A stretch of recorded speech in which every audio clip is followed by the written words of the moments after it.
You are listening to Mystery Media Group. Yay! I'm here to tell you a story that will make your hair stand on end.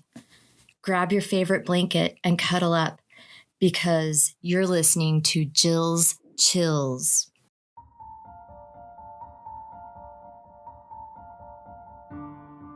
So today I am going to tell the true story of The Conjuring, the Perron family and Enfield haunting. The story of The Conjuring, the movies, they were based on real houses that were haunted. So I'm just going to read this story to you. It's by Katie Serena. Keep in mind, these are all opinions. Take it with a grain of salt. It may be fact, it may be fiction. When The Conjuring was released in 2013, it was met with critical acclaim. Critics everywhere praised it for its all too realistic portrayal of the demonic haunting of an innocent family in Rhode Island. Most viewers assumed that the movie was nothing but wild imaginings of director James Wan. However, the true story of The Conjuring is actually rooted in a horrifying true experience of Ed and Lorraine Warren. Ed and Lorraine Warren were demonologists. Ed Warren was a World War II veteran and a former police officer who became a self-professed demonologist after studying the subject on his own. His wife, Lorraine, claimed to be a clairvoyant and medium who was capable of communicating with the demons that Ed discovered. In 1952, Ed and Lorraine founded the New England Society for Psychic Research, the oldest ghost hunting group in New England.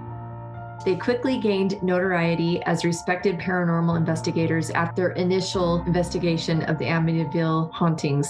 Their two most famous cases, however, were heavily popularized by the Conjuring franchise, a series of movies that focuses on Ed and Lorraine's experiences exorcising demons from two possessed families. Though the movies seemed over-dramatized and impossible to believe, the Warrens maintained that all of the events depicted actually transpired. The Warrens maintained that all of the events happened, though Ed died in 2006. Lorraine was a consultant on the film and claims that she didn't let the directors take any more dramatic license than was necessary. And the movie is so chilling. I really love these films, and I think they're very scary, and they seem realistic to me too. So the true story of The Conjuring focuses on the Perron family, as you know, The Conjuring. In 1971, the Perron family moved into a 14-room farmhouse in Harrisville, Rhode Island, where Carolyn, Roger, and their 5 daughters began to notice strange things happening almost immediately after they moved in.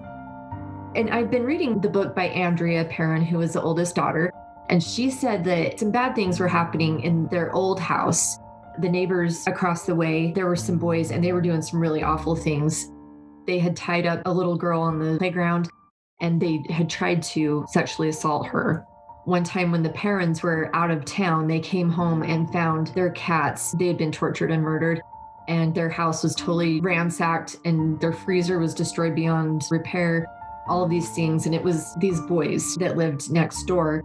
They tried to call the police. There wasn't enough evidence. Andrea said that she actually went out and she beat one of the boys that was her age. She went and beat him to a bloody pulp.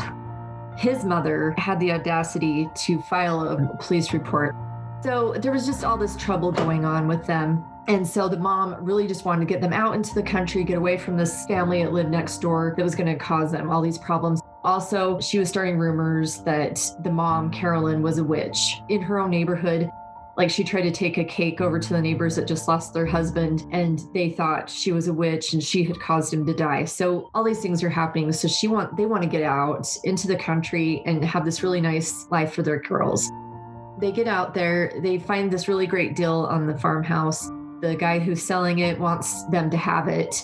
He is a little ambiguous about what's happening at the house. I'm sure he knows that it's being haunted, but he just tells them to leave their lights on all the time at night. Just leave the lights on. And then he'll come back here and there and ask them if there's anything wrong, if weird things are happening.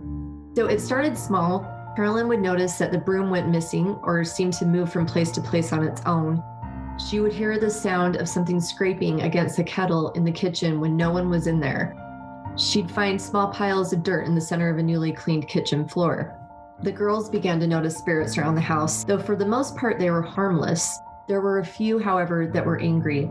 Carolyn allegedly researched the history of the home and discovered that it had been in the same family for 8 generations and that many of them had died under mysterious or horrible circumstances. Several of the children had drowned in a nearby creek.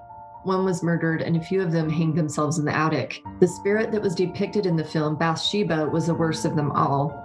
Whoever the spirit was, she perceived herself to be the mistress of the house, and she resented the competition my mother posed for that position, said Andrea Perrin, the oldest of the 5 girls.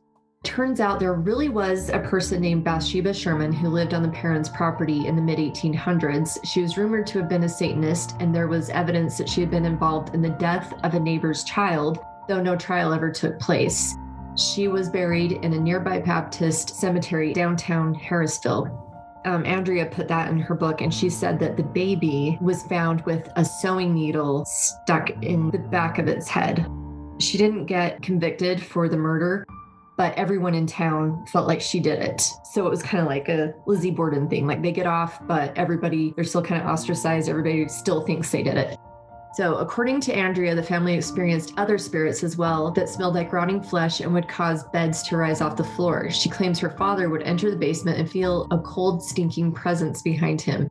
They often stayed away from the dirt-floored cellar, but the heating equipment would often fail mysteriously, causing Roger to venture down. Their furnace and everything had been installed like in the 30s, and no one had really changed anything out. And so this is 1970 when they move into the house.